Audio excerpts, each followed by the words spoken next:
Good morning, traders. We're back at it. Ryan here with you. Mitch is out today, but that doesn't mean that the market sleeps. We're going to identify some stocks. We're going to trade them. We're going to make some money today. So hope you all are ready.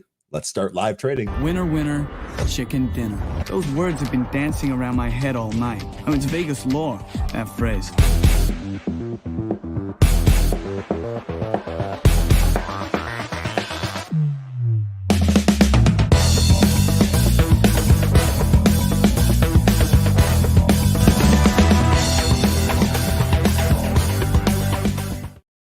All right. Hello and welcome again. Mitch is out today. He's got a doctor's appointment. He will be back joining us tomorrow. So you are stuck with me and, of course, my good man, Nick Brown. Nick, how you doing this happy Tuesday? I'm good. How are you?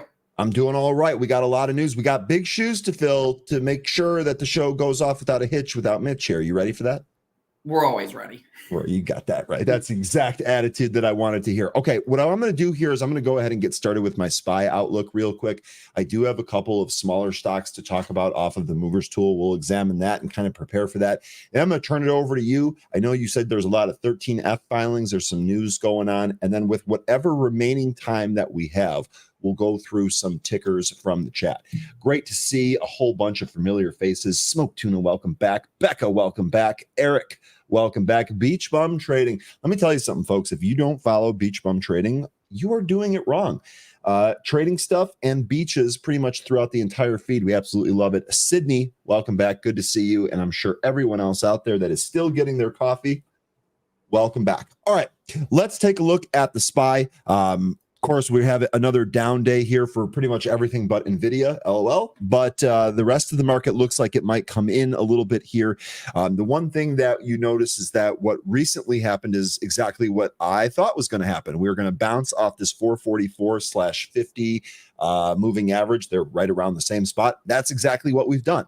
Now, is the bounce over? That is what we are going to figure out today. Sure does seem like there's some more downside, but there have been several times where the market's been really weak in the pre-market on the back of some of that news, and the buyers just step in and take it higher. So we'll see what happens here today. Nick, I'm really curious to hear your synopsis of the Home Depot report, which of course reported this morning. There was a line in that report that stuck out to me. We'll cover that here in a little bit. And I think that kind of plays into the larger market as a whole. So stay tuned for that. Now, as far as the actual levels here, really I'll reassess once we break beneath 444 and or the 50-day moving average. If both of those happen, I'll be kind of judging what the market looks like. I would imagine 437 is going to find some type of support, and then hopefully we make our way down into the purple shaded area there. Okay. Now, first one's first here is going to be WLDS. I'm going to go through the list here, but WLDS, this actually just happened. I was tipped off by a very, very sharp trader here. So WLDS, this one did pop. Now, we did have some news here this morning. Okay, Wearable Devices achieves a major milestone, completes its first manufacturing batch of the MRTA band for Apple Watch. So remember, this stock has popped several times on Apple Watch band headlines. Looks like it's doing that again today. The one thing that I will say here is that what we seem to see in terms of a pattern in WLDS is going to be a pop and drop. So just keep that in mind if you're trading it. For me, if I do end up trading this, and I'm not sure that I will, if I do end up trading this, I will be looking only for very, very small gains. This is a perfect stock for me to scalp. I'm certainly not going to hold anything overnight in this name, and I don't expect this to really make a gigantic outside 100% move. It's nice to have a little bit of pop in here, and if we can time those and predict those, there's money to be made there, but just keep in mind what we've seen from this stock before. It does like to pop and drop. Now let's go through some other names here on the movers tool. First one here is going to be DCTH. This is Delta Charlie Tango Hotel. They do have a catalyst here. Delcath Systems are trading higher after the company announced FDA approval of Hepzato kit for the treatment of adult patients with unresectable hepatic dominant metastatic uveal melanoma. Boy, that is a mouthful. I'm not even sure what that is, Nick. But in any case, the market is rewarding it here. We did pop as high as 750. We've really kind of come back in. This is the normal ebbs and flows of stocks that you will see. We actually took the VWAP out, had a really nice big volume candle here. This actually sold the stock off and it was bought right back to where it was. Now we're kind of trending above the VWAP. So what I'd really like to see here out of the open is going to be, how does this stock react around its VWAP and what does the volume look like? It's possible that this is one of those stocks that runs 20, 30, 40 cents, maybe even a little bit more than that, right out of the open. If you're going to trade, that's a little bit more risky of a trade if you take it. I've really been trying to add things on pullbacks as opposed to buying breakouts and things of that nature. If we do, in fact, get a run right out of the open here, the big thing that you want to look for is going to be this 620 area. If we take this out, we have a pretty good chance of taking out 635. And I think if we break through that, then maybe the 750 high is going to be in play here. On the downside, you really want to see if we hold this, right? The VWAP is going to be right around 575, but we're already making this support formation here in the pre-market about 584. Stock's currently at 590. So let's see what happens when it actually opens. That opening print should be telling for this name. Next here is going to be SCYX. This is Synexus. This sounds like a futuristic. I don't even know what this is. I don't think I've ever traded this one before. We did pop pretty high here. We are below the VWAP. I believe we did have a news catalyst for this one. Yes, we did. So yesterday after hours, this is one of the stocks that announced earnings. Looks like we had a beat on the top and the bottom line. I've not poured it through the earnings report for this yet, but it appears they also received a buy rating from Ladenburg Thalmann this morning. So obviously, reaction to those earnings yesterday gets a buy rating here today. We'll see where this ends up going, up about 18% right now. Same deal. The big thing here is the volume is going to tell the story on all these stocks. It's the same as it is every day, and that's generally what I watch right out of the open. Smoke Tuna, I'd be curious to know what your MACD on the 3-minute system says about all of these names. You've been really, really sharp with catching a lot of those that have been moving, so that's really awesome to see. WLDS on there, already talked about it. One of the things I've noticed here is that we've been unable to reclaim that VWAP, and it looks like we're moving to the downside. So we'll see on WLDS. Next is going to be Tasha. This is TSHA. And boy, oh boy, this was teasing us early yesterday. We were getting a lot of signals that this might be the thing to trade. Looked like it might pop and run. Crow, I know you were battling with this one a number of times. We did get a really nice move. After it kind of sank here, let me zoom in here, make this easier. After it was kind of flagging in here, right? We got that first initial pop. There was a halt. There was a downside. There was an upside halt and a downside halt. Then we got this little bit of leak in here under the VWAP. That off. Got a little bit of this leak in here under the VWAP. Buyers stepped in, rocketed us through the VWAP, really good volume, and then it kind of stayed above the VWAP, gave us another trade or two really in the afternoon, and then really took several legs up in the after hours. Now today, off those highs, but this is still higher than we closed yesterday by a considerable amount. And in fact, this is really kind of holding right at one of those consolidation areas that we had in the after hours. So I'm curious to see. I really think that this one could go either way. We could get a pull right out of the open, or you could get some frenzy buyers trying to chase the price here. I definitely think this is on deck. I'm a little hesitant that it's going to have a move just like it did yesterday. Maybe it will. We'll see. But TSHA definitely on radar here today. Next is going to be our good old friend, Nikola. Man, this stock just will not go away, Nick. This puts itself in this spotlight every single day, it seems. We are popping here. One thing that I want to take a look at here, do we clear out that pre-market high of 193? The one thing I will say about Nikola, despite me not liking the company, the stock trades very, very thick. So in some cases, if you get a really good entry, it might not take a long time at all for you to immediately move into profit. And once you're in profit there, it's a fairly easy trade. There isn't these huge volatile pulls. It doesn't really move a whole lot. So it's fairly easy to manage that trade. Really comes down to the entry here on Nikola. We've said it before, despite thinking a company is garbage, you can trade stocks that are garbage. You just got to know what you're doing. You got to be careful. Nikola is something that we've talked about quite a bit here on this show. I'm going to run through a couple more things here. PBR, they had earnings, didn't they, Nick? Let me see. I don't know if this was on your list. No, they didn't. No, they didn't. Okay, I thought maybe this would be an earnings play here. This obviously this is a Brazil petro company. Looks like they're trading higher here. I am going to go through this a little bit more. I'm not excuse me. I'm not necessarily sure why this is such a dramatic move. As far as trading it, I definitely want this to come back into the VWAP. I wouldn't try anything here unless it was closer to a support. I'm certainly not going to chase one of these moves. AMC, it's on the list here. It's really not doing much. I'm not going to trade it, but we'll see if it ends up going. And then the one that I really want to talk, NVIDIA. I was actually talking to 13. I don't know if he's in the chat here today, but shout out to him. 13, you were saying that you wouldn't be surprised if NVIDIA made a move toward 520 before their earnings print. If you take a look at the daily chart here, that might seem ridiculous, but maybe not. I mean, that would basically... that'd be another huge leg up here. So we'll see. Now, remember, I did start scaling into an NVIDIA short yesterday. I dipped my toe, if you will, by buying NVDS. The one thing here, now I should have checked this and I didn't. It's not really going to affect me, but I still am a little disappointed in myself for not being as prepared as I could have been. NVDS had a reverse split yesterday. So when I was buying it in the single digits. Today, I believe it's a 5-for-1 reverse split. Let me check. I'm pretty sure it's a 5-for-1. It doesn't say in here, but I'm pretty sure it's a 5-for-1. Let me see if I can get that here. Get some other sources real quick.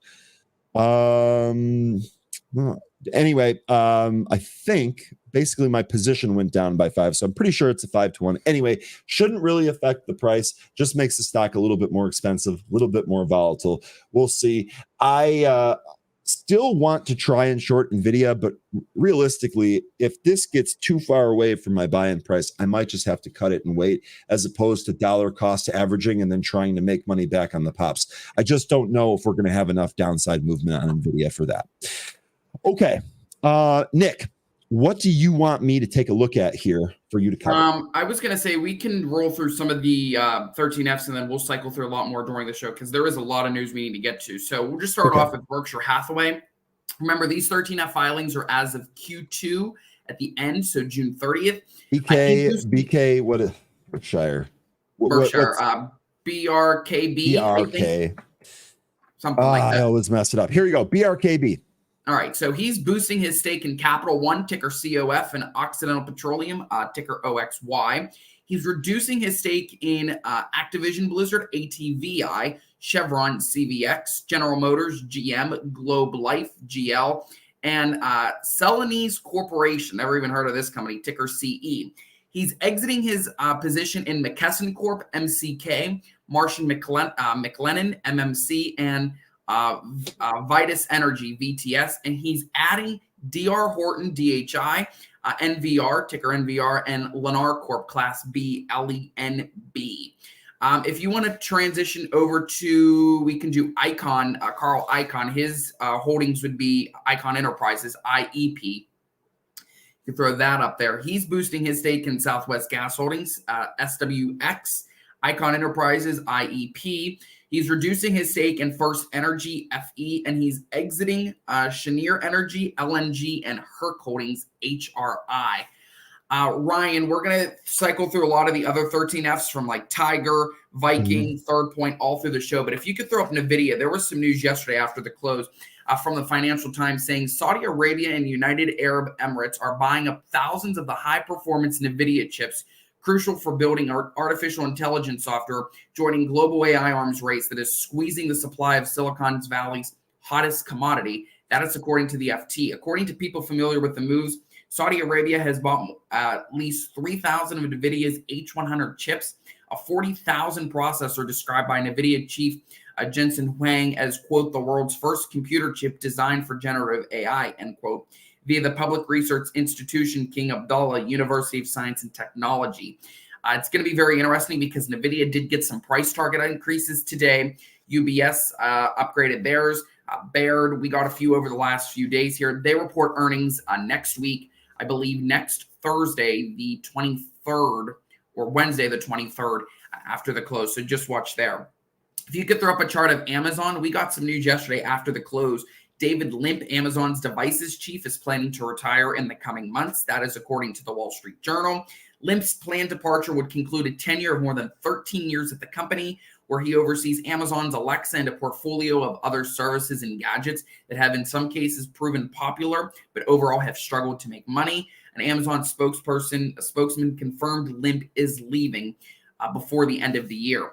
If you could throw up a chart of JP Morgan, that would be great, because this morning we got Fitch warns it may be forced to downgrade dozens of banks, including JP Morgan Chase. Now, Fitch Ratings cut its assessment of the banking industry's health in June, a move that analyst Chris Wolf said went largely unnoticed because it didn't trigger downgrades on banks. But another one-notch downgrade of the industry score from AA- to A+ would force Fitch to reevaluate ratings on each of more than 70 U.S. banks it covers. That's according to CNBC. And he said to CNBC, quote, if we were to move it to A+, that would recalibrate all our financial measures and would probably translate into negative rating actions, end quote. So just watch there. And if you could throw up a chart of Goldman Sachs, yesterday, former Goldman Sachs CEO Lloyd Blankfein pushed back on a report saying he had offered to return to the firm to help current CEO David Solomon.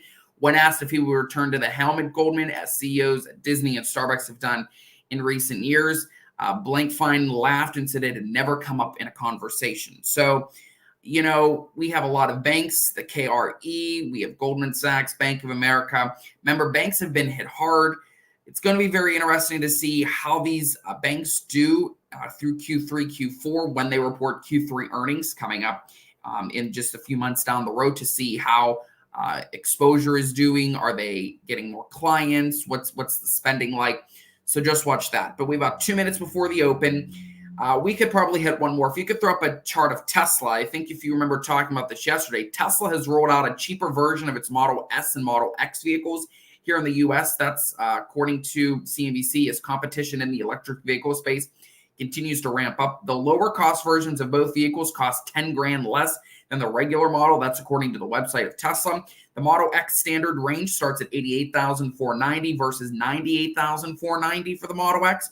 And the Model S standard range starts at $78,490 versus $88,490 for the Model S. If you remember hearing me yesterday, I did say, I even concluded this on on swing trading with Mitch yesterday. It'd be very interesting to see prices here, another cut come down in the U.S., and that follows what I said yesterday. We got more cuts. As you know, Ford and GM are also cutting prices. We're going to have to see how this battle ramps up into year end. Okay. You timed that perfectly. I got to say, Nick, that was well done. We are open. That was well done, Nick. All right, let me flip over to my main workspace here, and we'll go ahead and find some opportunities. Let's see.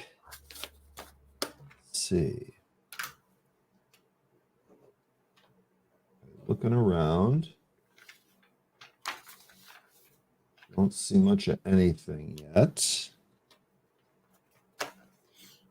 Tasha, first move here is down on TSHA. Smoke Tuna, you had mentioned TLSA, not TSLA, Tesla's doppelganger. I agree with you, by the way. So let me highlight your comment here. Tesla could get to 1 today from 91. I agree with that. I actually think that if it gets to 1, it might try this upper pre-market high at about 104, 105. So that definitely looks in play here today. We'll see if this can get moving. 95 now. There it goes. Starting to move here.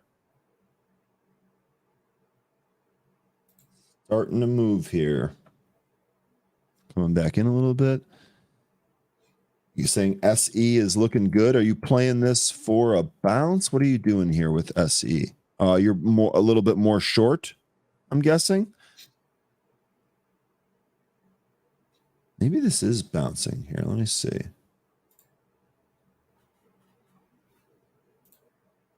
Let's try SE here. Okay, I'm not trading this here. It looks like this is trying to bounce, but we'll see here. Jan, let me know what you're. Yeah, I'm more on the short side. Okay, so you're saying you like the gap down here, the continued move down here. Gotcha. Sorry, wasn't familiar with the position that you had there. Still looking around. Let's check some of the stocks off the scanner. That's not moving yet. SCYX went to its VWAP and immediately rejected. Now is going lower. Bigger pull here. This actually might get halted to the downside if this continues. Be careful on that one. SE continuing to the downside there. Jan, nice job. Still plenty of space to 41 on SE. Okay, let's take a look at that and see if we can set that up here. If we go to the daily chart, you're thinking 41. Let me see if I can. 41 puts us right in here. That looks to line up with the last low that was in the November of 22. So that looks good to me. It looks like your charting's good to me there, Jan. NVTS. Oh, missed this one. First move here is up on NVTS. Not in that.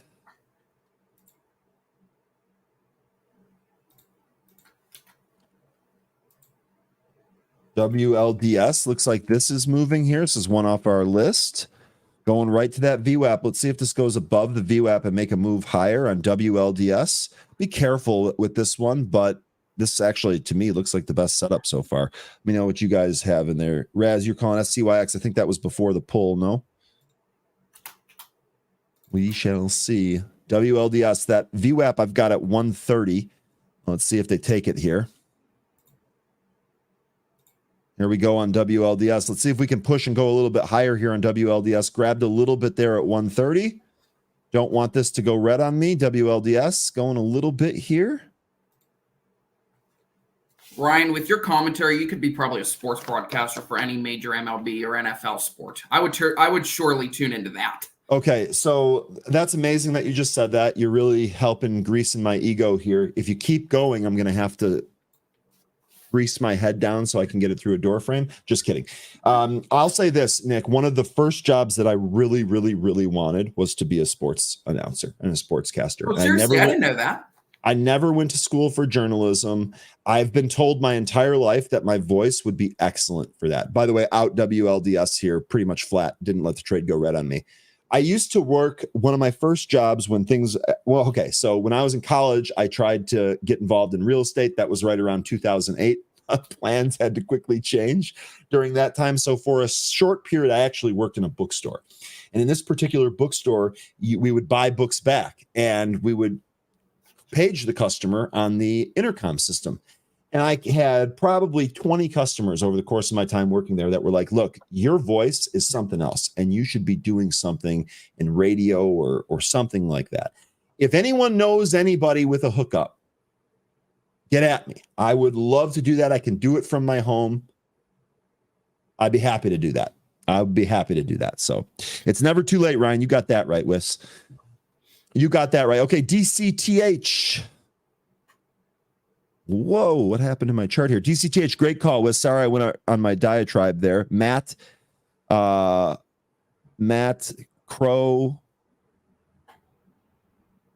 All this definitely going here. Nice job on this.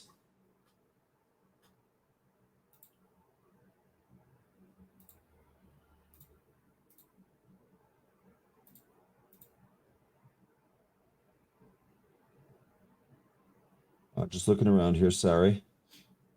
I was going to say, hey, Ryan, we just got news that Wells Fargo is raising their GDP forecast for the U.S. They're going to 2.2 from 1.1, and they're raising their Fed terminal rate forecast to 5.5 to 5.75, earlier from 5.25 to 0.5.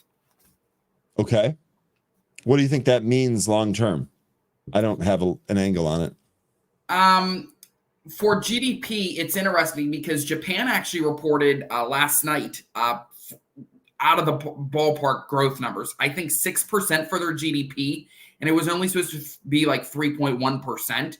And so I think this is going to be a rush to the U.S. to upgrade GDP. We do know Q3 is running around 4.1% according to Atlanta Fed GDP now. So it's going to be like this wait and see mode. Jefferies, on the other hand, just upped their S&P target today to 4,500 from 4,050. again, these are channel checks, and these institutions and banks and research firms are trying to catch up and coming in line with what everybody and what estimates are seeing. So I do expect more firms to do this.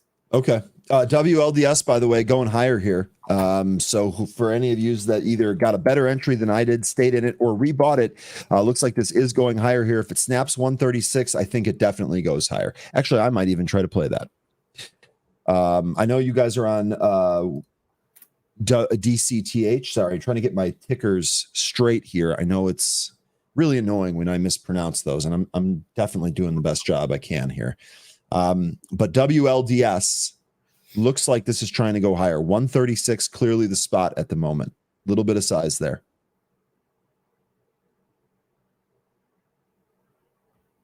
They try to take some of it.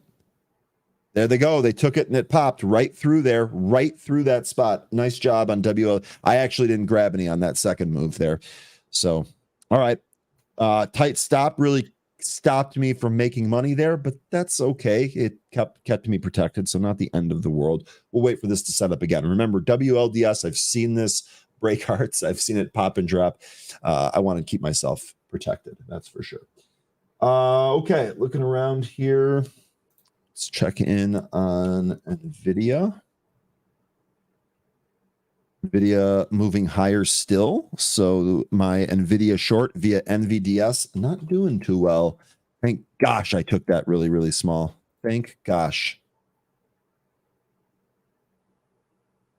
GMVD for you penny players. Looks like this might take out a range here on GMVD. DCTH flagging above the VWAP. Definitely like seeing this. This is a good build for a potential move later. Here's Smoke Tuna's TLSA.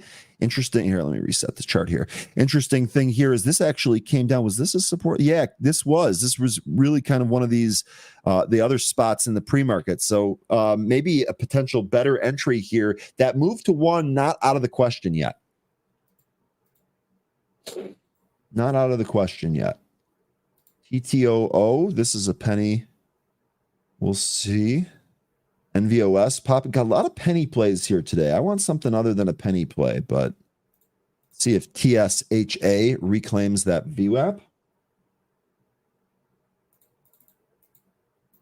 WLDS stopped at 141 and pulled back towards the VWAP here. Again, don't be afraid to take those gains. To take those gains. Just looking around at other stuff here.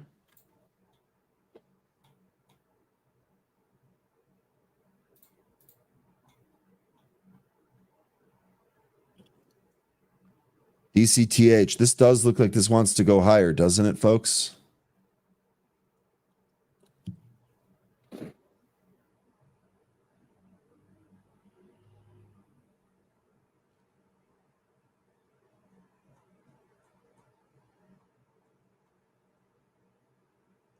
And then DM, what happened here on the spike? Receives its largest single purchase order in history in dollar terms. Okay. Probably not in profit terms, but in dollar terms. That popped it, came right back in. Smoke Tuna looking at MF again. We trading this MFer again. Nice little curl here on MF. DCTH really came back in right here. AAOI making another strong move here out of the gate, looking like this pushing away from VWAP. This was such a good one. There was a day that we were trading this. Should have just held it. It was so good.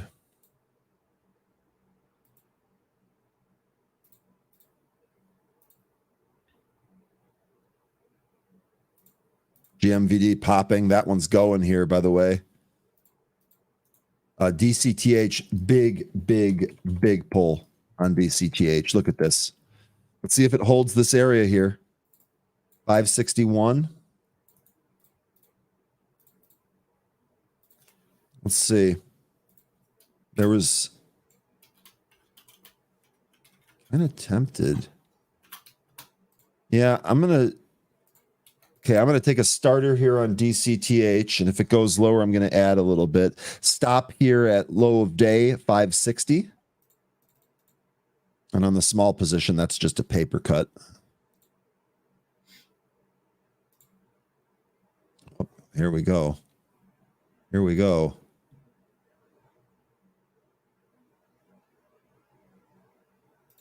Pop back there. See if it holds this. If it holds this, it might bounce right here. They brought in a bid at 567. We'll see if that's real. Through 570.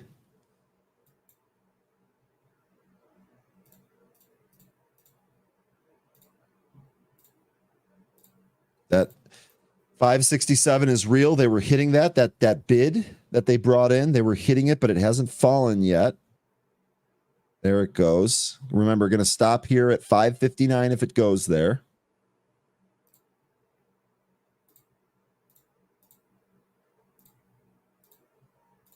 Man, DCTH, this thing is super weak right now. Yeah, I'm stopped out of that. Wow, that did not work. Okay, DCTH, no strength. Got to wait for this to firm up here. Becca calling next. Let's take a look here at next. Oh, this does. This looks like this is going to pop. Now DCTH is trying to bounce. I'm going to take that one off my screen for a sec. Yeah, Matt, you're saying that's done. It sure looks done.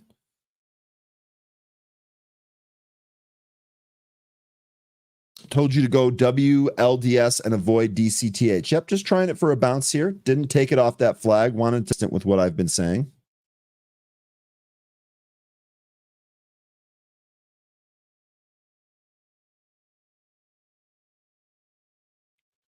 Next, having trouble taking the top off there. See if that ends up going. Don't really have anything else great on the relative volume scanner. Maybe just volatility. How's NVIDIA doing? NVIDIA showing a red candle. Hallelujah. I'll tell you what, market really feels weak, guys. Really, really feels weak here.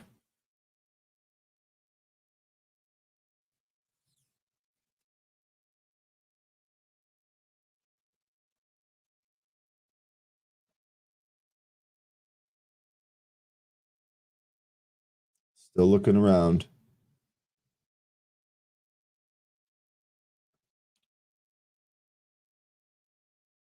It's Eton from a couple of days ago. This doesn't have the volume that we need here today, but man, is that a good looking chart. Let's take a look at this. Look at this breakout spot on ETON.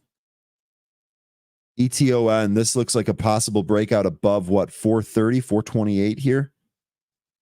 Look at this huge move, though. I just can't chase that stick. Nice job on GNS, SS trades. What was your entry and exit there?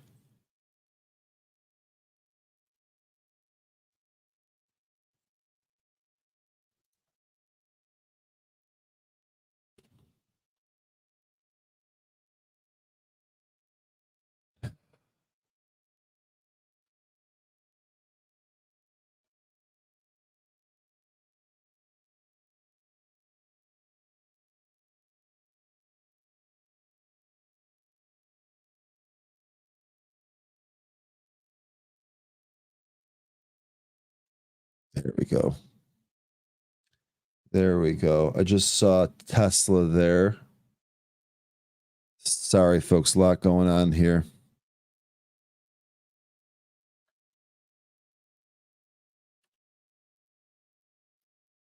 Thank you, SS Trades.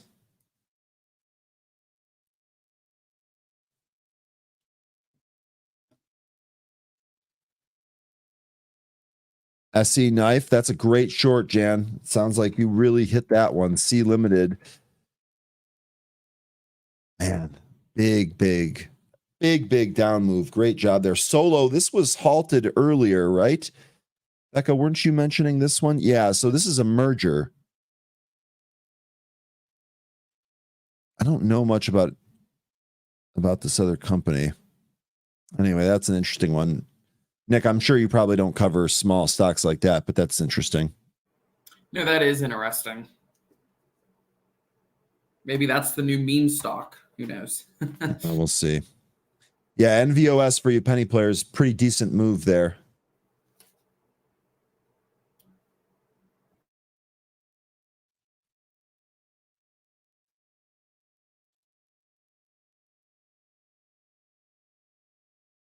Weakness everywhere, folks.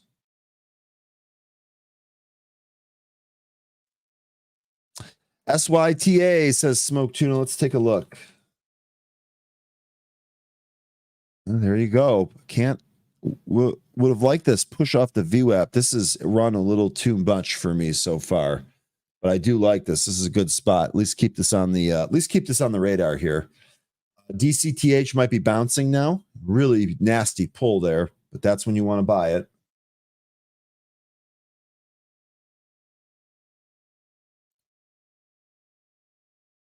GSM. Here's DCTH. You can see it's trying to curl here.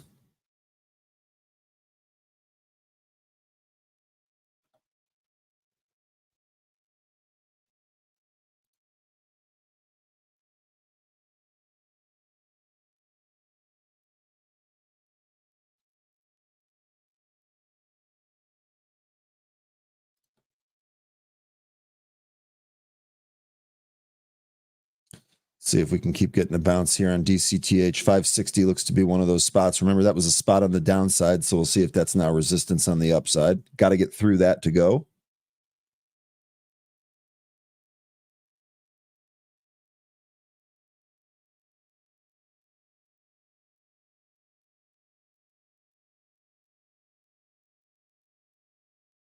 RX setting up, you're saying? Let's see. Yeah, actually, this is a really good spot. This right at the VWAP here. This really needs volume to go, though, doesn't it? Sure seems like it, but this is a good setup. You're right on that.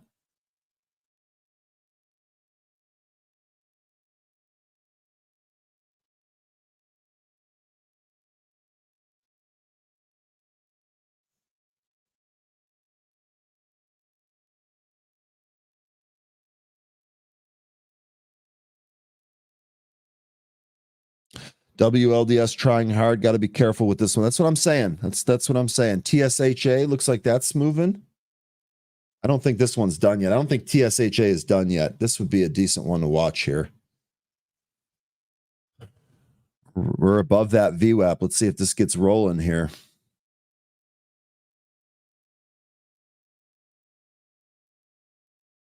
This DCT. So I know that this was kind of a bummer on the so far. Got stopped out on it, but really, if it takes out this 560, I really think it could make a run back to that VWAP. Maybe we'll see. We'll see.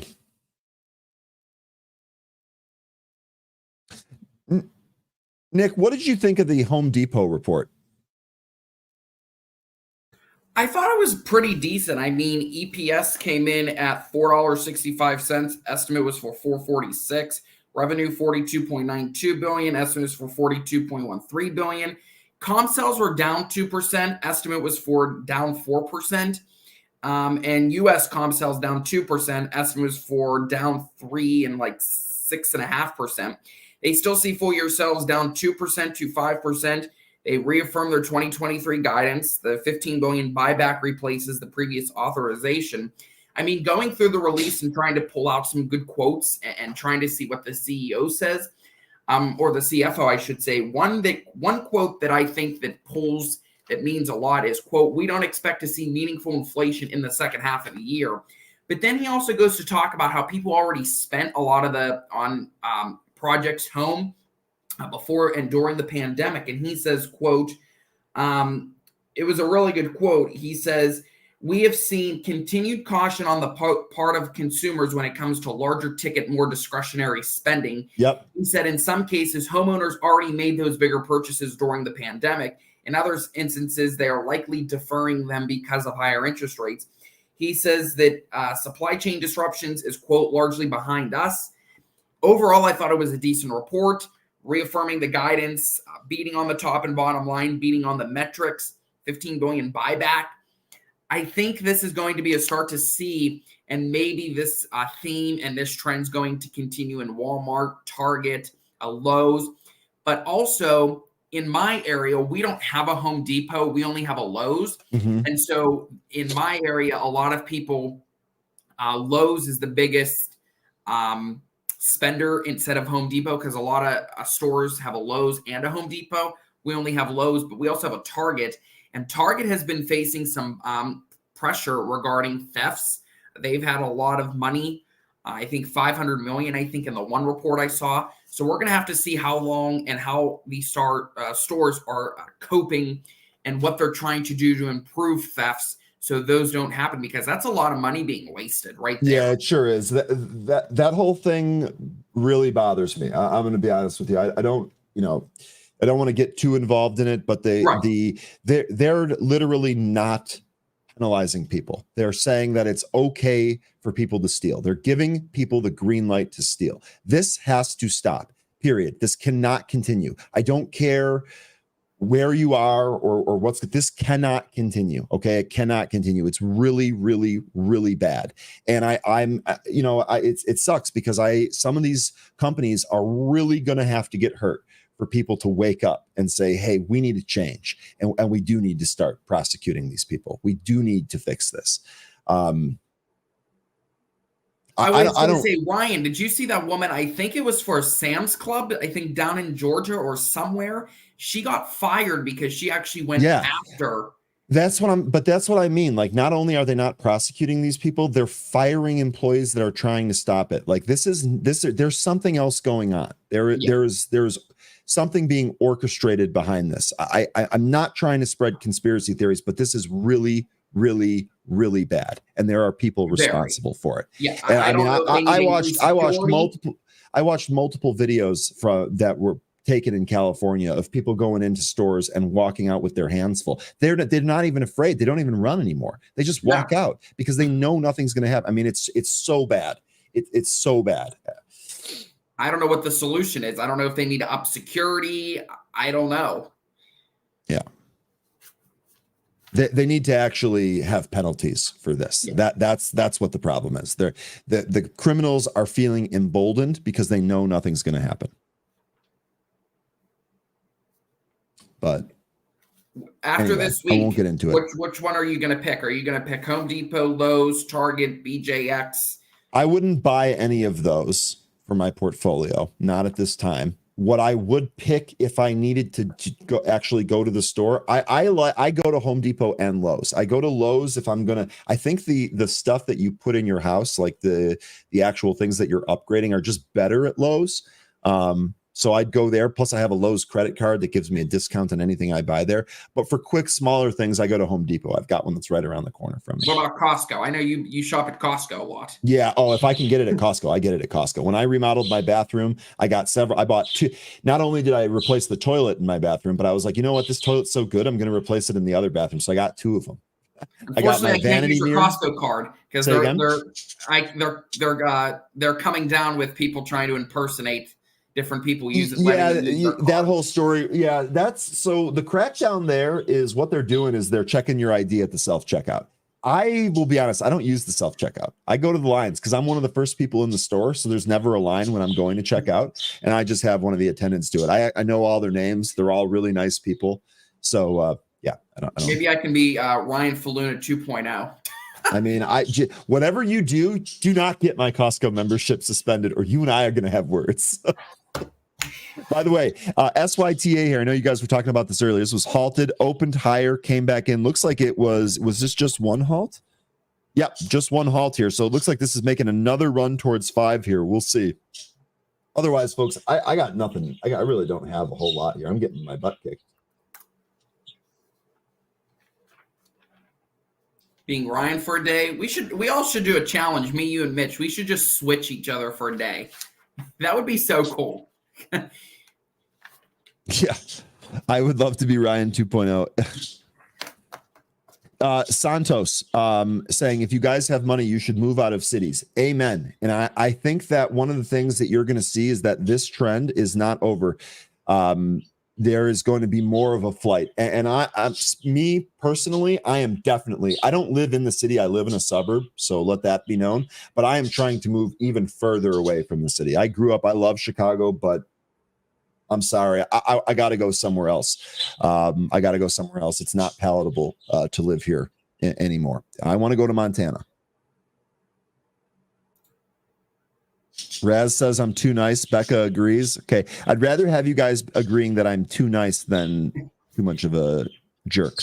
Ryan, regarding that comment regarding moving out of cities, Redfin actually had a report this morning saying the typical teacher can afford just 12% of homes for sale near their school, down from 30% in 2019. That just goes to show what teachers are battling. And a lot of people don't understand that being a teacher is very hard, not only because depending on your district, but depending on your admin, and then depending on the students you get, teachers don't get paid enough. I was just watching a TikTok video that the teachers most of the time spend more money on their kids in the classroom than they do at home because they don't have basic necessities, pencils, erasers, books, notebooks, that they spend more money on their kids in the classroom than they do at home, leaving them to buy, different like just bread and butter and like typical non necessities. Like they're just spending more on their kids. And that really just goes to show that teachers think and put their kids first in their own families. And, teachers should get paid more, in my opinion, just because of all they have to deal with. Being a teacher is hard, and I could never do it for a whole year, let alone 6-7 months. I could just not be a teacher just because I get aggravated so quickly, and I'd probably be fired in a week. Yeah. So a couple of things here. So first of all, both of my parents were teachers. I come from a family of educators. I knew very early on that teaching was not a profession I ever wanted to have for a number of reasons. And I'll also say this. I agree. What you were outlining there, teachers spending their own money so that their kids can have things like pencils and school supplies. That's the type of teacher that deserves to be paid more. Yes. That's the type of teacher that can have an impact on young minds that can last the entire lifetime of that child. I'll say this. I'm very hesitant to agree on all teachers should be paid more. I don't agree with that. Most teachers. The reason that I don't agree with that is the reason that I don't agree with that is because I've had the spectrum of teachers is wide. I've had horrific teachers. Absolutely horrific teachers. They don't deserve a dime more. I've had teachers that have impacted my life to the positive, so much so that I still think about them, what they told me when I was younger, and then maybe what they would tell me going forward now. To me, that's priceless. And so this is tough, right? I know teachers outside of my family, not just my family. I know teachers outside of my family, and there are so many of them that are underpaid. And there are so, by the way, DCTH sucks that I really got hit on this one earlier. It's doing the exact move that we were looking for. Huge move here. So we have a teacher here. So Becca is a teacher. And I'll say the Crow saying Becca deserves a raise. I would second that. I would say that Becca does deserve a raise. But like I said, there's a lot of stuff going on in the education system that I'm very wary of. And yes. I'm not at a point right now where I'm saying, just raise the pay across the board. I can't get there. I can't get there yet. And we're, there's also different levels of education. As we get higher up the chain, I get more and more frustrated with the performance. I think that the whole student loan thing, first of all, I don't think student loans should be forgiven, period. If you took out a loan, you pay your loan back. This is how the world works. That's what I did. There's no reason you can't do it. But further, I don't think that so many loans should be taken out. And I think that the cost of higher education is far too high. And I think that there needs to be some reform there. So this is a multifaceted, complicated problem. I don't think there's any one blanket statement that's really going to work for everything. And at the end of the day, there are two cohorts of people here that I care about more than most. The kids that require education to be our next generation, and the teachers that bend over backwards trying to make sure that these kids get what they need, get the education that they need, and make better people out of them. Those two cohorts, I really think need help. And I'm hoping that someone smarter than me is going to be able to figure that out. No, it's just very, you know, when you're in a high school, this isn't for my high school. The high schools near me, Ryan, just some of the language that you hear fourth, fifth, sixth graders hearing outside of school and even in school on the streets is just so appalling that you also have to blame the parents too. And it's no one wants to put the blame on, but whatever, like kids do what their parents do. So of course, if the parents are going to swear, then the kids are going to swear, and it just continues to go. And they're the ones that put an influence on other kids. It's just so wrong on so many levels. Trying to pair a seventh grader. Here in my district, they have seventh graders with seniors in the same building. That's just wrong on so many levels. And trying to pair the little kids with the older kids. I don't know. There's just need to be a different system that just separates grade levels. Yeah, I'm with you there. So a couple of things here. There are a couple of comments I wanted to highlight here, and I'm sorry, I actually don't have a whole lot of new things. I know we talked about DCTH. If you guys have stocks you want me to cover, it looks like Jim talking about WLDS. I do want to get back to this conversation. There are a couple of comments I want to highlight here. WLDS, we're still working towards that pop. Really good action here. You can actually see the trend here. The intraday trend here is up. We're actually above the VWAP now. A pullback to the VWAP would represent a pretty decent entry on this stock, in my opinion.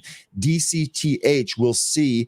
We're just on there. We'll see if that comes back into the VWAP and gives you an opportunity. Let me show you this kind of flag in here. If this flag breaks to the upside, I think that could be another good entry. Real quick. Okay. Becca here saying $500 for art supplies, over 600 kids for the year. My math's not great, but that comes to less than $1 a year, $1 a kid for supplies. To me, that seems way too low. Becca would totally agree. You need to be given more than that. There was another bro saying school choice, defund these garbage schools that don't perform. So it's easy to say that, but the reality is that there are so many kids that need an education. You can't just get rid of schools. I understand the performance thing. Becca also said, Ryan, that's why they started to pay for performance pay, test score results. So I like this system. I like the system that if your kids perform better, you should get paid more. I like that, but I'm hesitant because I'm not sure how to roll that out with all, making sure that the kids are still going to be in the best interest of those policies. And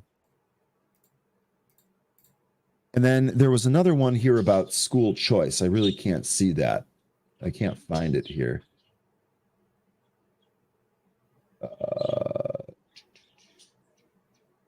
Can't find it. We must have been going too fast.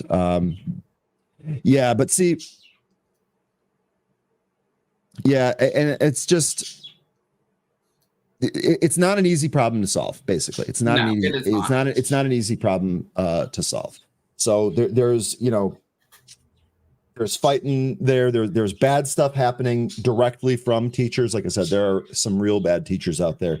And then there are teachers that change lives. And it's impossible to put dollar values on the positive life-changing people. I've had several of them. My dad, I believe, was one of them. My dad was in athletics his entire career and, always cared about the kids that he was teaching more than anything else.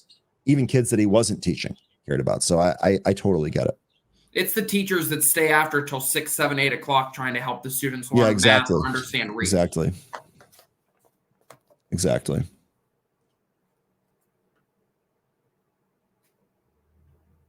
All right.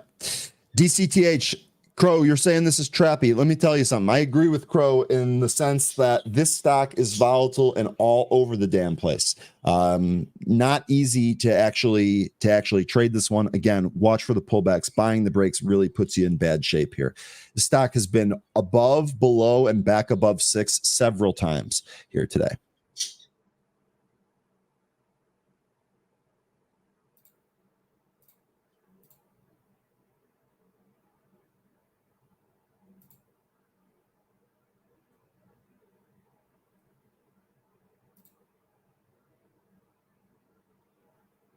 DCTH going higher here. I'm not going to buy that break, though. I'm not buying it, Nick. No, sir. SPY lows, entire Yep. market at lows here, by the way.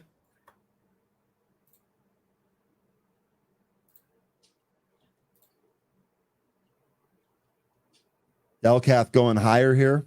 God, I can't believe I took a loss on this earlier. Ugh, that's frustrating.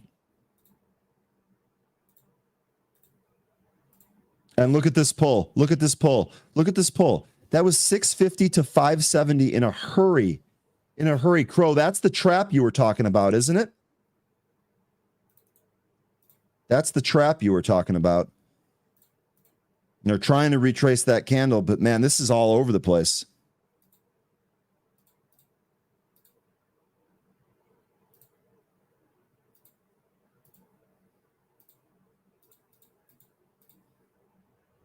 Ryan, I was going to say, we haven't talked about oil prices, but they're actually getting hit hard today. Oil prices Yeah, they are down hard today. Crude, WTI is down $2 right now to the low of the session, $80.48 a barrel. I don't know about you, but gas prices have been on the uprise, but holding steady in my area. I think we're at the top of the hill, 389 last I checked. Was 399. We did never get above $4 a barrel. But this just goes to show this is all pricing in because of the Saudi Arabia with their oil cuts and the demand falling. I don't know what OPEC has to do to try and control this, because trying to travel $4 a barrel, it's just not worth it. It's just too much money. According with inflation, we could see a spike in inflation, but 389, I think that's just a bit too expensive. If you 389, yeah, it's 480 here, Nick. So it's yeah. 480 where you're at. Yeah, dude, Chicago is one of the worst. Like I said, number of really good reasons to move out of this state and city, and that's one of them. You want to come? There's a few houses near me. You want to come live near me? I'm going to the mountains, baby. I'm going to the mountains. I want to wake up and look at a mountain range every day. That's how I want to start my day every single day. Matt says, done with DCTH, it can ruin your day. You're damn right it can. Just be careful. But man, I'm sorry for laughing, but you're correct. But it's definitely the case. These volatile ones can be a little bit crazy.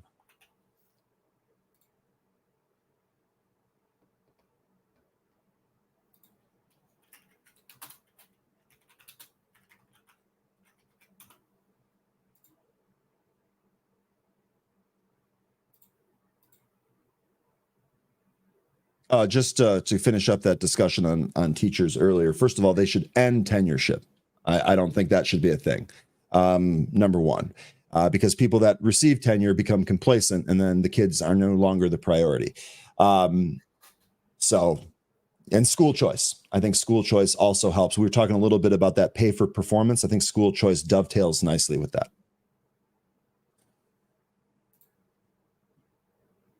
DCTH looking like this is going to try and go above 6, but man, I would wait for a pullback before buying it. I don't trust it.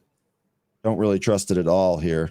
It was a huge pop earlier. Where did we go? 650? God, what a monster.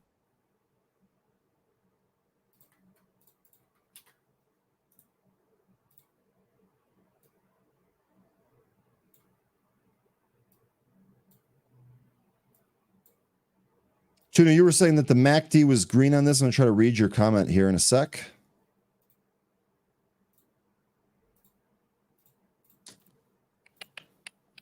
MACD green on 1 day, 4 hour, and 4 minute. So that's a positive thing in your system, right? Jan saying, holy, the market is a bloodbath. Yeah, sometimes we don't really recognize how much of a bloodbath the market is because we're all having a good time in here making money. DCTH moving higher here, by the way.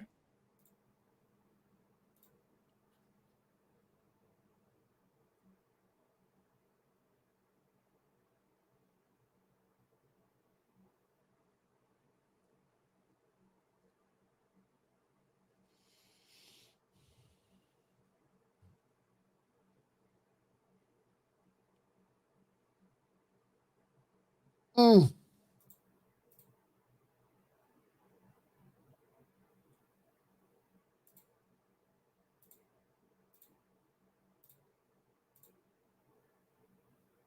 SYTA maybe reclaiming its VWAP. Look at all these penny stocks on here. TME moving. Oh, we missed that one.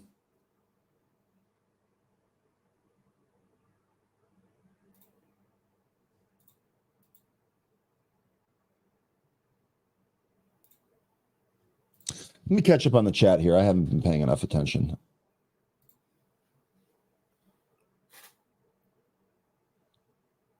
Someone else says, that's my dream, guys. Wake up and see all green and a lake in front of my house. Santos. Yeah. Telling you, there's finding a way to enjoy life is going to be very, very important. Ooh, look at GNS. This is moving to the pre-market highs here.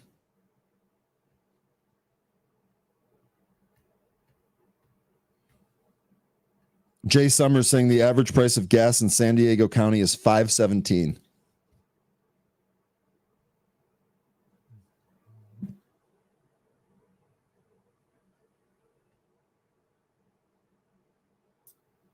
What do you think of Musk going to Zuckerberg's door, doing a knock-knock joke? Did you see that yesterday on Twitter? No, I didn't. I did not see that.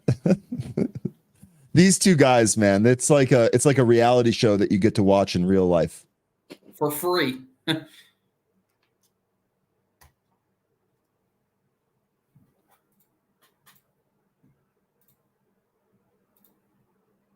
going through the list here. Grove making highs.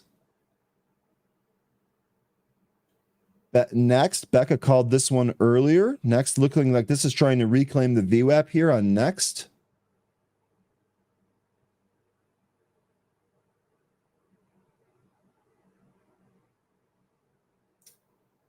Ryan, I will say Twitter is having some issues again. TweetDeck, the original TweetDeck, the old one, now known as X Pro, they have turned, looks like the columns are off again. Columns aren't loading. So I had to switch over to the new TweetDeck that was implemented. Very laggy on my end. I'm not really sure how Twitter's going to fix this. You know, we have seen this over and over again. Is this the time where you make the transition to another platform like StockTwits? Threads, Post News, Bluesky, I don't know. So you're saying that the new TweetDeck isn't working? The old one. The old. Yeah, I haven't been on it for a while. I've been on the new one. See, I don't like the new one. For me, it's very laggy. It freezes constantly. Like yesterday, I had to reboot my computer because it was lagging so bad. Yeah, that's never happened to me. That has never happened to me.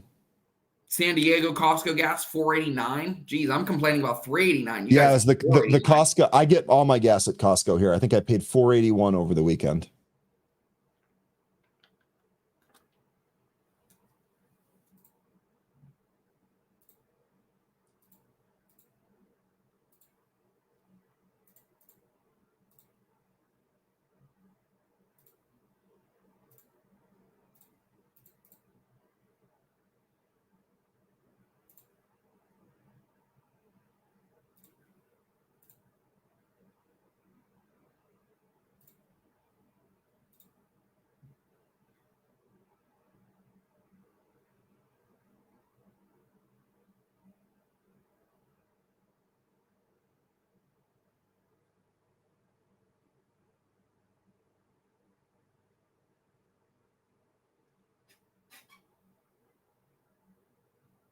$3.60-ish in Tallahassee.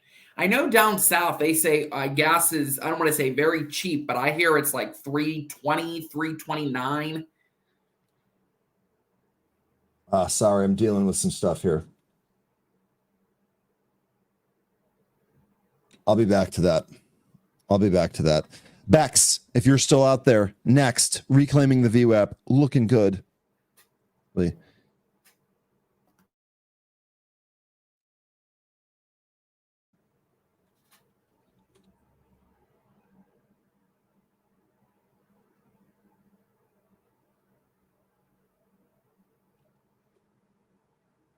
Oh my God, Grove, guys. I missed this totally. Look at this move on Grove. Where did this really start to accelerate? When we got the volume. What a surprise. All about the volume here. This was a good 40-cent move. I just missed it. Damn.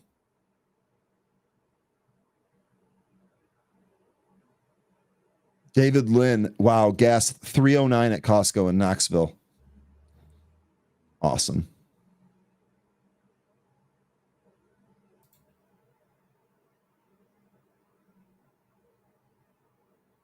Grove. Yeah, this one, this really has to pull back towards that VWAP to set up again.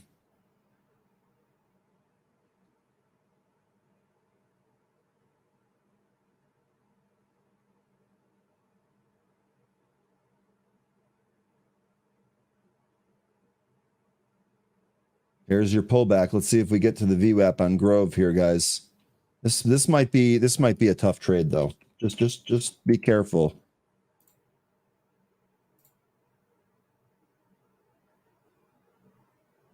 I think this wants to bounce. Some size there at 192 on Grove. Yeah, I was going to say that should push it back down. Unless that gets taken, that should bring the price back in. VFS you're talking about? Let's take a look at VFS. Don't see what's going on here, Matt. VFS. Did I get it right? Yeah, I don't see what you're seeing here, man. Volume not great. This a new issue here? I don't understand what happened with this. I don't know what this is. I don't know enough about this, Matt. Need some more context on this.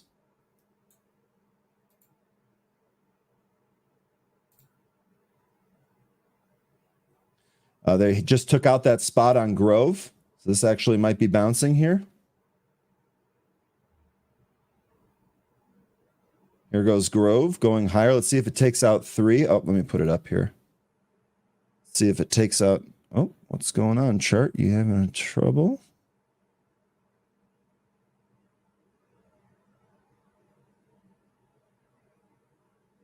Let's see if it takes out 3 again. You could get another pop if it takes out 3. Little bit of size there, but not a whole lot.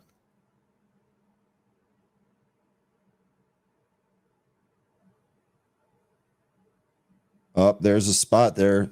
A lot of selling at 299. Let's see if this falls here. Nope, backing off that spot now. Wow. Wow, there was a lot of size there at 299. 299.3 going to be your spot here on Grove. We'll see if that comes back into VWAP or if it goes higher. This is an interesting one to watch. Becca calling AMC. Take a look at AMC here as well.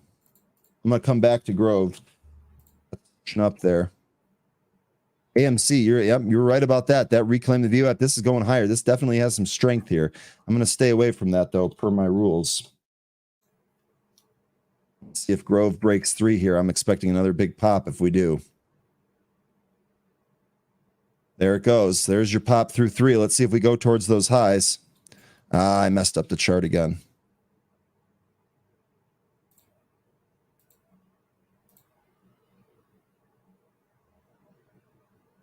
Very interesting, Ryan, to see that the treasury yields are ticking back up again. 2-year near 5% this morning, near 2023 highs. This is really going to put pressure on markets. And then I was going to say, well, that's why the market's down.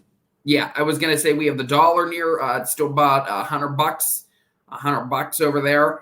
It's going to put pressure on foreign currency, trying to see how deals do overseas. We have a lot of M&A activity. Yesterday we had a few afternoon U.S. Steel Courts update. We got they got another offer, $35, but all stock, I believe, or all cash. Going to have to watch U.S. Steel because this is going to continue to play out. Yeah. There's a few other companies that are trying to do what Steel is, trying to dig deep into their reports, but M&A is not slowing down anytime soon. So TLSA, Tesla's doppelganger here, did cross through the VWAP. Let's see if this can get any push. Smoke Tuna looks like they're on this.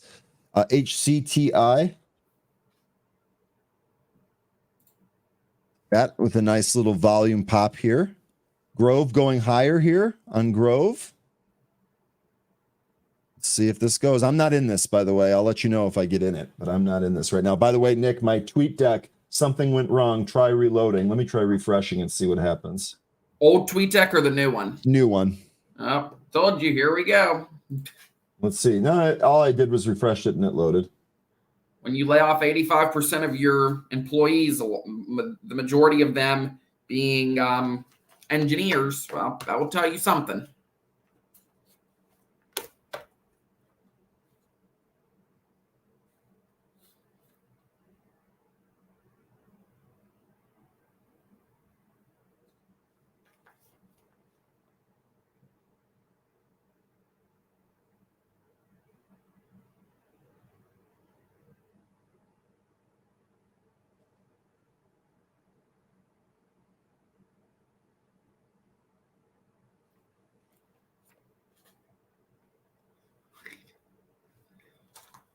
Man, TTOO, you penny players have the best plays today.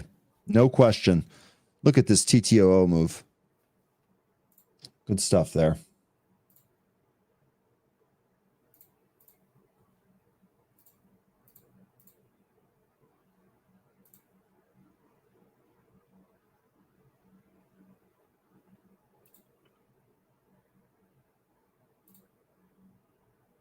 It's a quiet Tuesday. Not much happening during regular right now.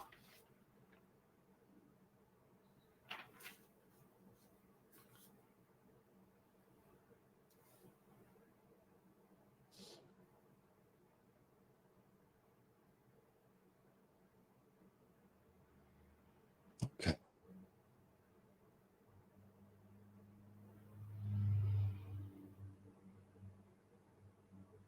Take care, Jan. Good stuff here today. Nice trade right out of the gate. I'm getting my butt kicked today, guys.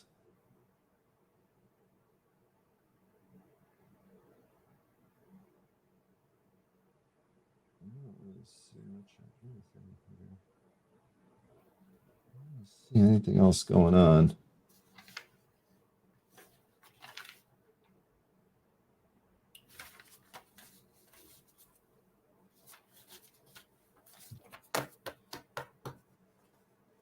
Someone says, so the market is down because retail sales are up. Yeah, so is the consumer debt right? No, I was going to say regarding to that, Jenny, no, the market is down because treasury yields continue to push higher. 2-year was above 5%, 2023 highs. Retail sales presumably very well. I mean, deflation continues to happen in a lot of the in some of the metrics. Nothing to really complain about. It's just treasury yields. Whenever yields are higher, market doesn't like that. And so you need, I don't know if you need hot CPI or cooler CPI. I don't know how to get treasury yields down, Ryan, without, making the market spooked. I don't know if the Fed has to come in with a surprise 25 basis point hike in September or start cutting rates sooner. I don't know what would make the yields to trend lower. First of all, Grove breaking below its VWAP. So the one thing about the cutting rates too soon is, to me, scares me more than anything else. Because if you cut rates too soon, you're basically saying, yeah, the economy's in big trouble. We need to cut rates to stimulate it. That can be inflationary.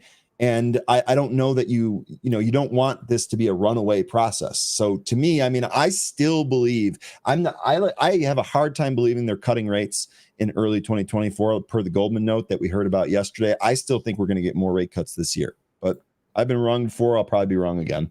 Well, I know I'll be wrong again. TTOO, this is just a monster here for you penny players. Nice, huge move. Blue, Smoke Tuna calling blue. Let's take a look at that. I'm looking for something to trade here, folks. I did not have a good day today. Blue already kind of made a move.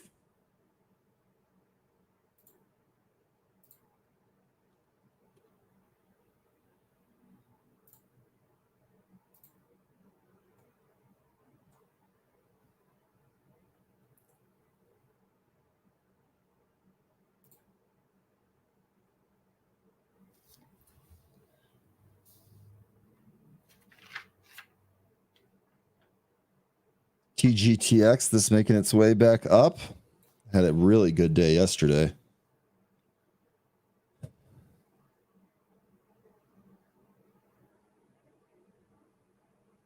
TTO still going here.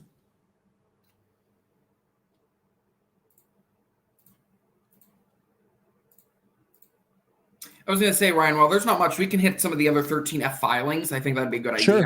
idea. Tiger Global, a lot of this is in tech. They're boosting. Remember, this is as of June 30th, end of Q2, boosting their stake in Meta, Apollo Global Management, APO, Take-Two, Intuitive, NVIDIA. They're reducing their stake in Amazon, Google, JD.com, Snowflake, and Datadog. They're exiting their position in MasterCard, Apple, Block, XP, Applied Materials, Palo Alto, and Mongod. And they're adding Eli Lilly and Novo Nordisk. Now, this brings up the point. Eli Lilly and Novo Nordisk, just I think a few weeks ago, those stocks rallied on some better than expected drug maker news.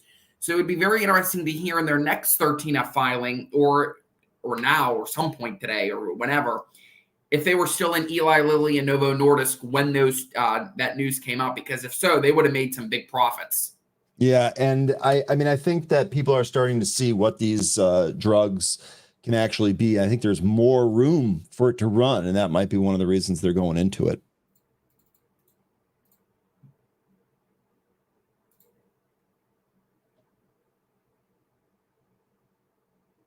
Yeah, Yosemite saying we still have too much inflation to cut rates. Inflation doesn't just go one direction; it can go back up, like when higher gas prices make everything more expensive. You're spot on there. Smoked tuna in blue here.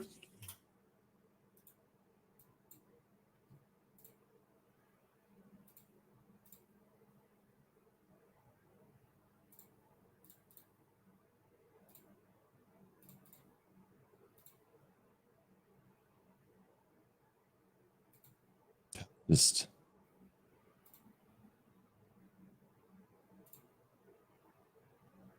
this DCTH, man. I don't really have a lot of good targets here today. I feel really bad. I feel like I'm letting the group down. Told Mitch I'd hold it down for him, and I don't really have a whole lot to trade here. That's okay. We have a lot more to get to. We can talk about Viking Global. They have their 13F filing. They're boosting their stake in Workday, Fortive, Visa, International Flavors and Fragrances, API Group Corp, Cadence Design Systems. They're reducing their stake in McKesson Corp, Chubb, Elevance Health, Lululemon, CSX Corporation, and Amazon. They're exiting their position in Block, Molina Healthcare, Equitable Holdings, Inspire Medical Systems, Charles Rivers Laboratories, and Catalent. And they're adding DR Horton, Philip Morris, CBRE Group, Everest Group, Arista Networks, and Netflix. So that's a couple of that. I've heard DR Horton in several of those 13F drops that you've mentioned. Interesting. Huge here. This is an interesting play as well, if you ask me. This looks like this has a possible breakout spot at 155. I would say 189, 210, maybe 2 in there would be the next move. So we'll see on huge. This would be more of a swing. Builders be building, says 13. Good to see you here, 13. I know you were texting me. I'm sorry, man. When I'm alone, I have tough time managing multiple devices.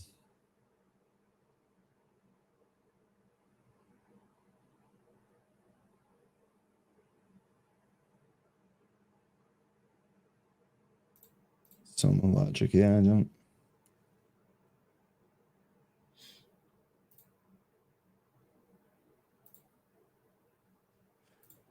TSHA, maybe if it gets above the VWAP, maybe.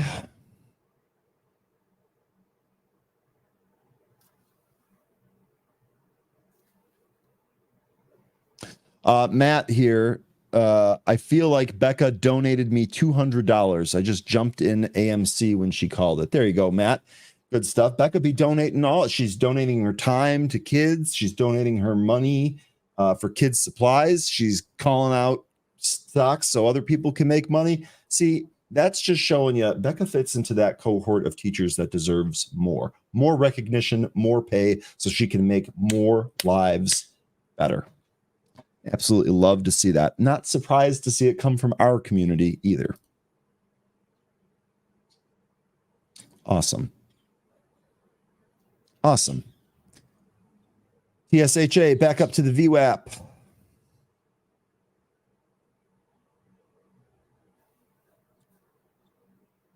And I don't have anything good right now. I want to hit a trade. I want to hit a really great trade. Teachers trading during the summer break, says J2K. I think that she told us her summer break is over. Oh, Becca, are you back to school? Are you back to teaching already? I think so. It does seem early. It's mid-August. My cousin down in Georgia started August, it was the first week of August. Okay. So that maybe it's just normal then.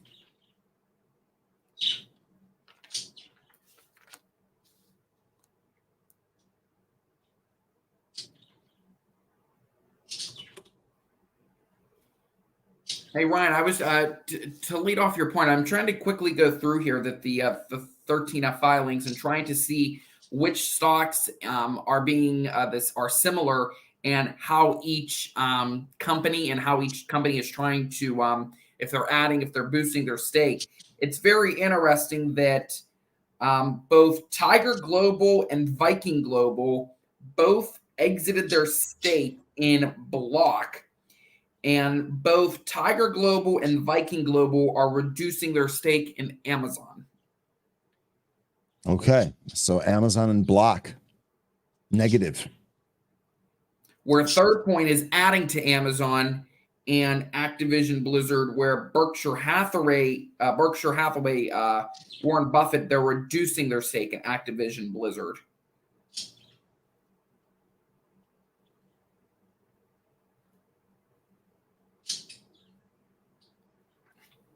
Probably should have done this last night, but I was way too tired.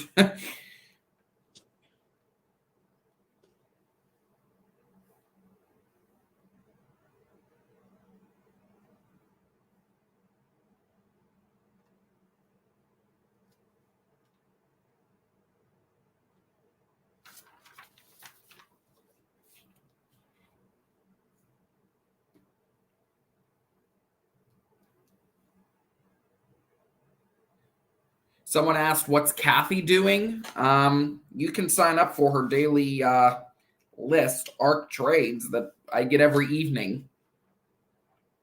What she's doing in her ETF. That would be fun to get Kathy Wood on here for an interview on live trading. Jason, I believe, interviewed Kathy. We've interviewed Kathy one time. I can't remember who it was. Becca, please tell me that you just heard all of the love that the program just gave you. Or program, I sound like an 80-year-old man. Oh my God. That's okay, Ryan. I'm getting old. Damn it, Nick. Please tell me that you were here for all of the love that the stream is sending your way. Please, please, please. Ask her about ACHR. ARC added ACHR. By the way, 13 has been all over ACHR since before it started making all of these crazy runs. One of the reasons I knew about it.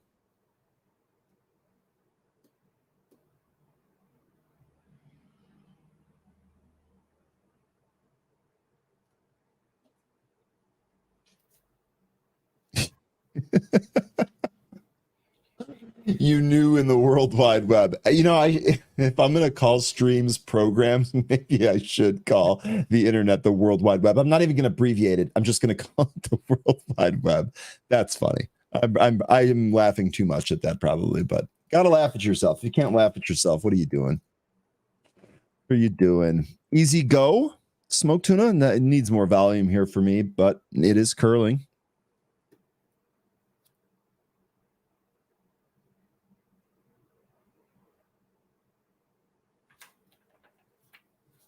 Okay, so yes, we started early. So I think Becca's answering your question here. They're already started. She's currently letting kids into the school. Let's go. I'm actually opening. She's doing everything. She's doing everything. She's doing everything. Yeah, bro. This back to the market here. Sorry about that. Really quickly, I did see this yesterday. The Michael Burry having like 1.6 million worth of puts.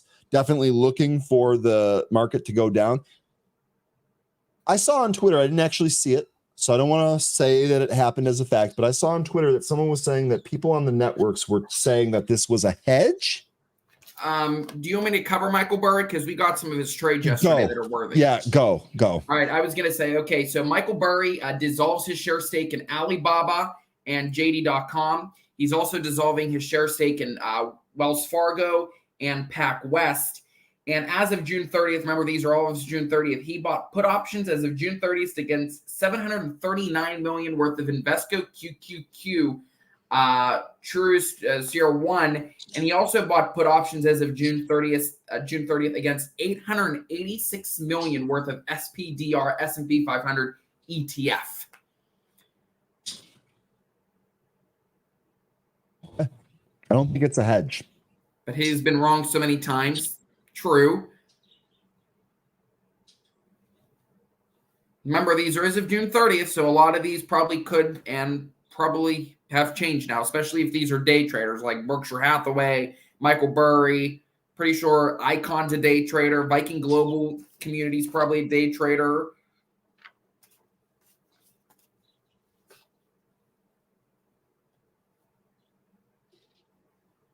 Yeah, someone says those have changed by now. Probably, no confirmation. So Ryan, what do you think of it? Do you think that these 13F should be put out at the end of each quarter, or do you think they should be updated in real time? I have very, very high demands of my market data, Nick. I think everything should be released as soon as possible. I understand the whole thing. You don't want to make mistakes, this, that, and the other thing. Okay. But we live in 2023. If this was 1923, I could understand some of the different delays, but it's 2023. And I want all that stuff in real time. I am a big proponent that if you are an investor or if you are a market participant at any level, you benefit from having more information. There's definitely a point where analysis paralysis, if too much information, you don't know where to go. But the people that are driven, they're going to figure out what the important information is. And the more information you give them, the better their choices should be. So I want that stuff in real time. I want that stuff as fast as possible. And it doesn't just stop with 13Fs. That's everything. Someone says every Wednesday. I agree. We should get an update every Wednesday or one day of the week.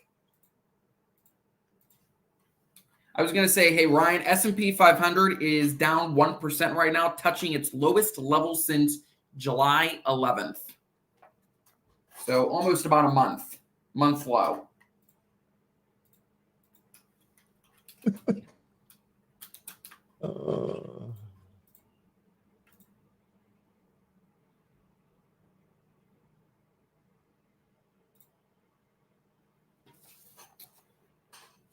A note just crossing a wire here from Goldman Sachs saying, while we assume Amazon Prime Day pulled forward some spending from August and July, we nonetheless boosted our Q3 GDP tracking estimate by 0.7 to 2.2% quarter over quarter, and our domestic final sales growth forecast by 0.8 to 2.1%.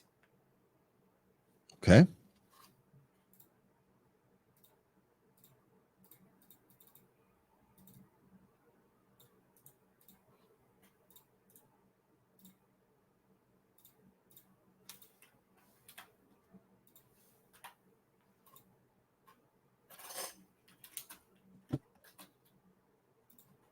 Okay. Still don't see a whole lot of anything.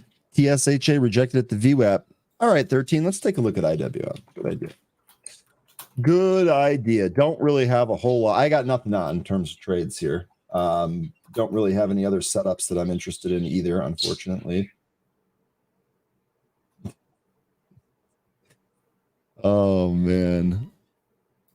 Okay, so real quickly, let me go back to this. 188. This is the level that you were talking about. 13. I wish I had your IWM chart handy. I just share it right now.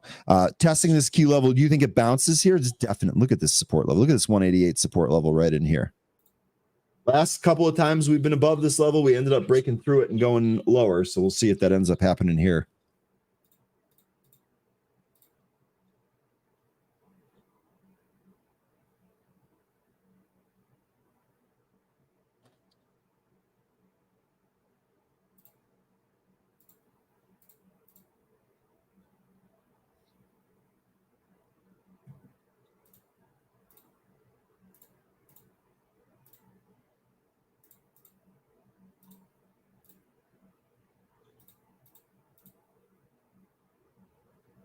Take care of yourself, Judge. Great to see you again.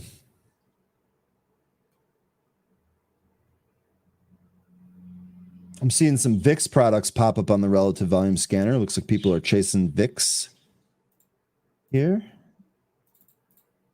GNS bounced off the View app again.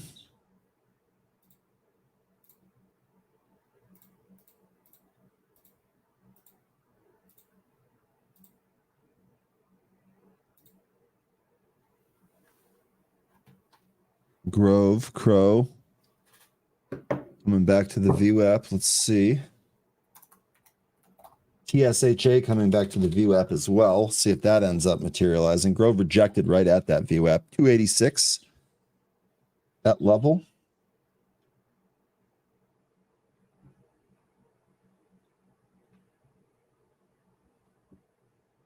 We'll see. Yeah, I didn't really have the greatest day here today. It's not a whole lot. Kind of choppy on some stuff. Tesla down 2% here today. Wow.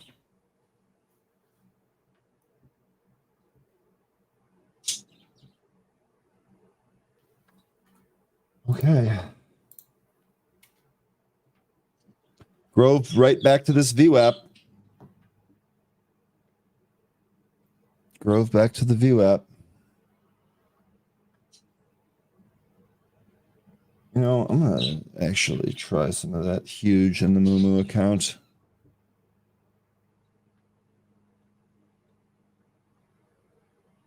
It's been a while since I've made a trade in the Moomoo account, but I think I'm going to try some here today. I think I'm going to try this breakout on huge that we talked about. I don't have my streaming set up. Let me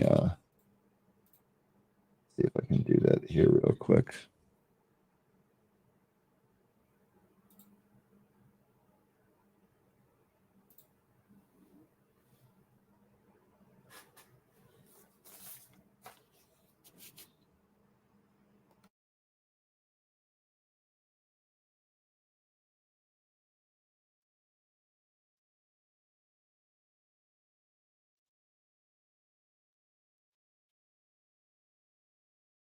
All right. Let me see if I can do this for you guys real quick.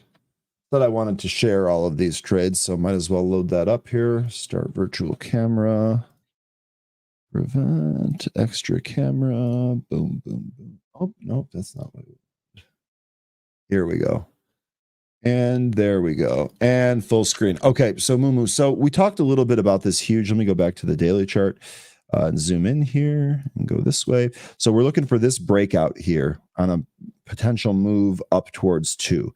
So that's what we're playing for here. So I'm going to go ahead and pop that limit order in. I am filled 150 shares at 151. So new swing trade long in the Moomoo account. Ticker HUGE. Just taking some shares here at 151, looking for a move towards 2. So we will see how that goes. Just to kind of set the stage here. Still have grab in here. Obviously, just have that huge position that we just took. Account at 552, and we're using just under half of the account balance for this particular trade. So we'll see how this goes. I will update you. Let's go back. Oops. Let's go back to BZ here.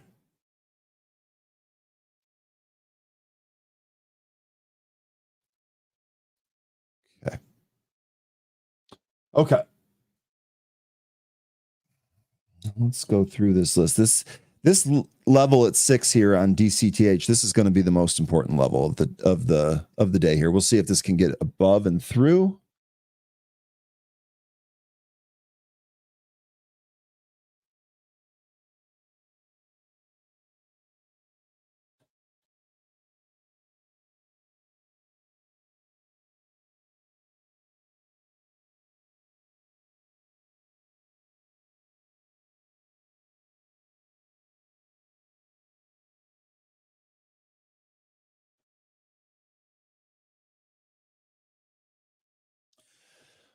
Okay, let's see. Lumber liquidators. I remember when this stock was $70, and then there was a report about there being cancer-causing chemicals in almost all of the flooring that it was selling.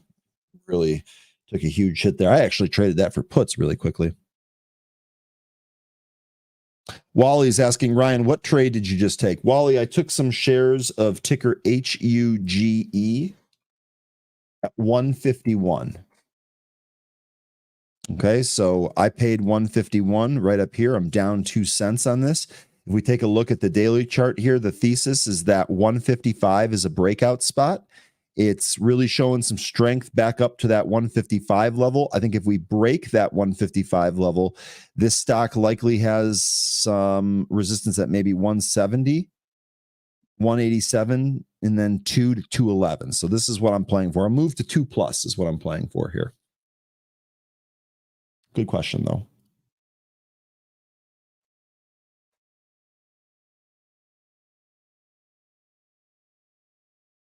Let me check and make sure we're going at 10.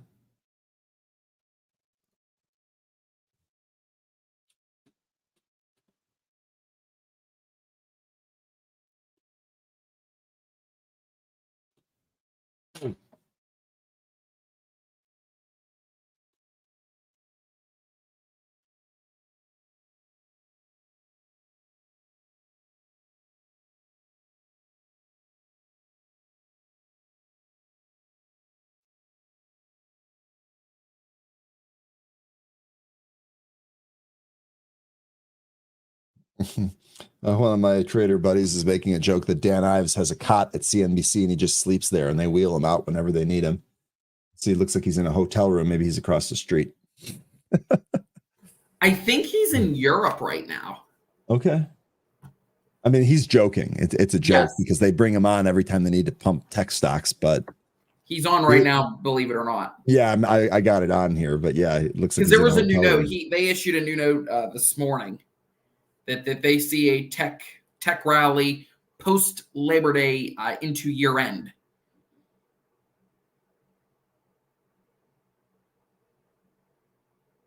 But I will say, Ryan, I did meet Dan in person when I was at the New York Stock Exchange, and his themes for his colors and what he wears can top mine and can top anybody easily. All the different combos that he has just tops mine and clothing.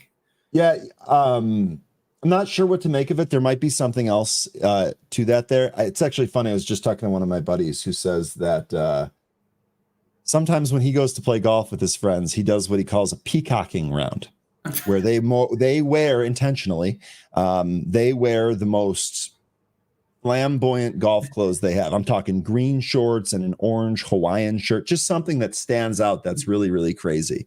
I've never done that. I do wear golf clothes, but they're not the super crazy ones like that. I think it would be fun. It looks like Dan Ives is peacocking this morning. That's what it looks like. Oh yeah. No, people know him at the stock exchange. They're like, oh, here comes Dan Ives, because they can just tell by the clothing. That's funny. I'm actually going to tell my buddy that. Okay, Riot. Raz, you want to look at Riot? Raz, I know we've been ignoring you way too much, man. Dude, Jay Summers is just out here crushing stuff. I know you said it was a small profit, but hey, man, those add up.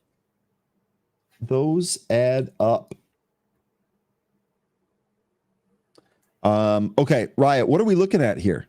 Raz, will you take a look at Riot? Off the bottom, but in a downtrend. Let's take a look at the daily and see if we can figure out some levels here. Looks like this is kind of right at a support level. Okay, I see why you're asking. This could bounce here, couldn't it? No, I know, Raz. You all good. Oh, Smoke Tuna. Wait a sec. Is Rigetti getting fired up again? Are we going to get Rigetti again? I'm just saying we might get Rigetti again, trying to reclaim its VWAP here. Excuse me. This has been, there it is. It's right above its view. Oh man, if Rigetti goes again. U.S. Amateur starred year Ryan Cherry Hills. It started at Cherry Hills. That's what I think you're saying. SS Trades asking me, Ryan, why did you stop options trading? I'm very new to trading and I don't know anything about it, but thinking about starting it. Okay. So I wouldn't say I totally stopped. I actually have calls for cooler here. They're lottos though. It's, not really a huge thing. The reason I dialed back my options trading is because I just started incurring more losses. Like you can make more, yes, but you can very, very quickly lose as much as you put into options trading. It's just I have a better success rate and less stress trading equities. That's not to say that that's like that for everyone. That's just how it was for me. DTCH trying again. Did it get above 6? Yes, it did. Man, this is one of those that when you see something like this, you're almost better off just keeping it on your screen so that you don't miss this move. Because a move through, see how we got the volume pop here? This moved through 6 because we got this volume stick. We had trouble moving through. The last time it moved through 6, it moved through by 2 cents, and it had a volume stick that was about half the size. All about the volume. And when you see a stock running into a level like this, it's probably best that you just keep it on your screen. Now, I didn't do that. I've been flipping back and forth here, and I'm late to it. At this point, I'm just going to chase, and I don't want to chase. That's really going to put me in a worse position.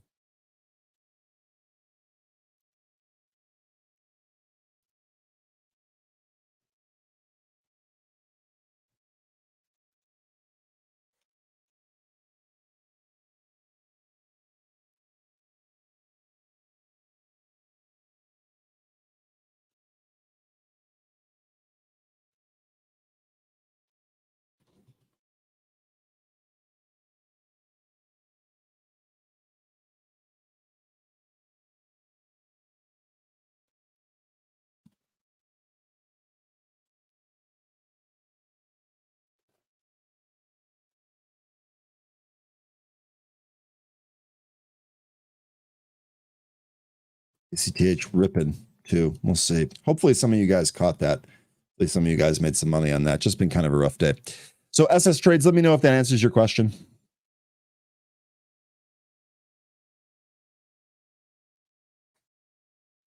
And Rigetti at 220. Oh, nice job.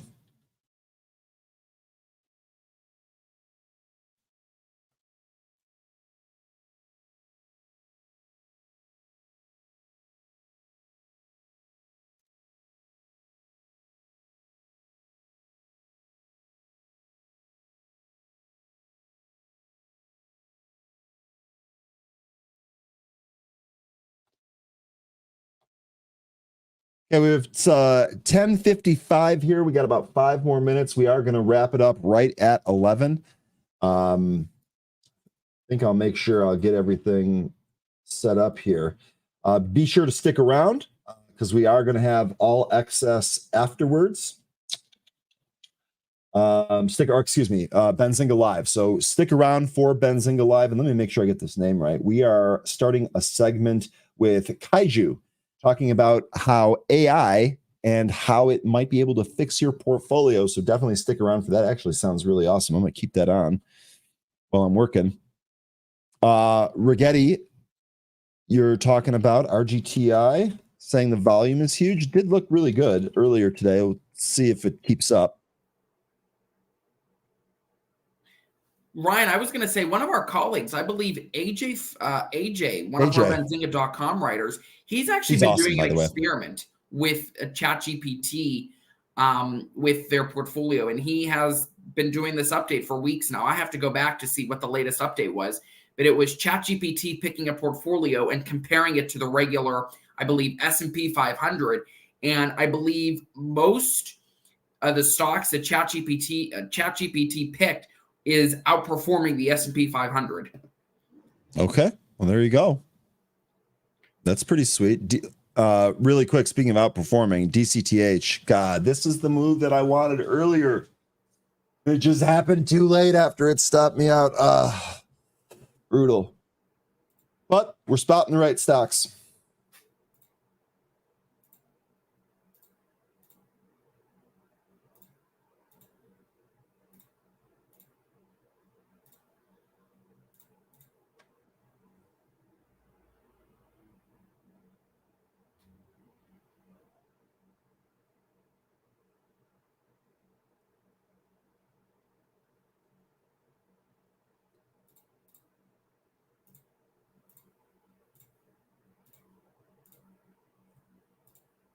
All right, so all I see here right now, DCTH, if you're already in it, maybe Rigetti, just because we've had such good luck with that name recently. Maybe Rigetti too, right through its VWAP. Right under its VWAP right now, so it really needs to kind of cross that. I don't know, we'll see.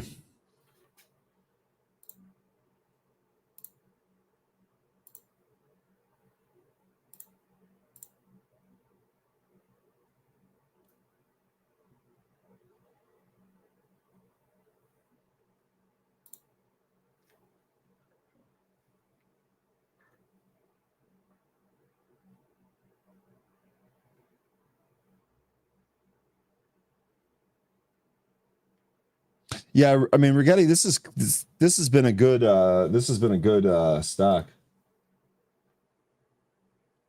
It's been a really good trader for us.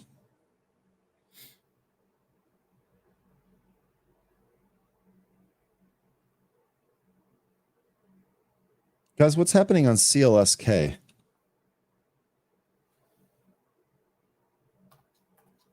Volume pop. Or what else is happening here? Did we get news on CLSK? I didn't see any. Did we get options? Yesterday, they got a price target upgrade and investor confidence amid growing momentum. Yeah, there's some options in here, but they don't look massive. Don't know. It is up like 230% year to date.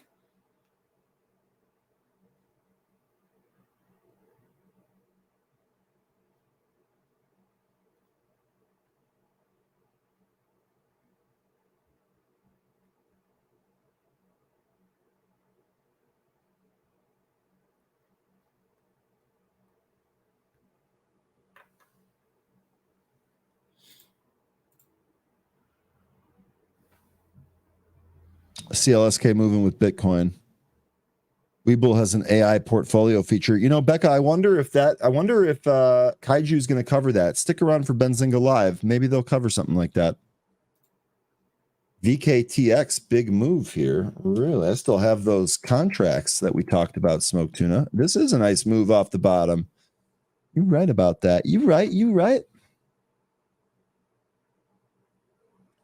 Okay, let me check on this.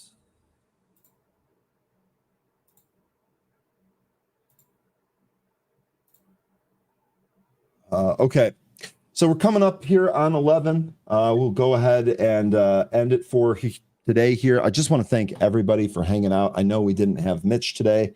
Sorry about that. Mitch will be back tomorrow. He's doing just fine.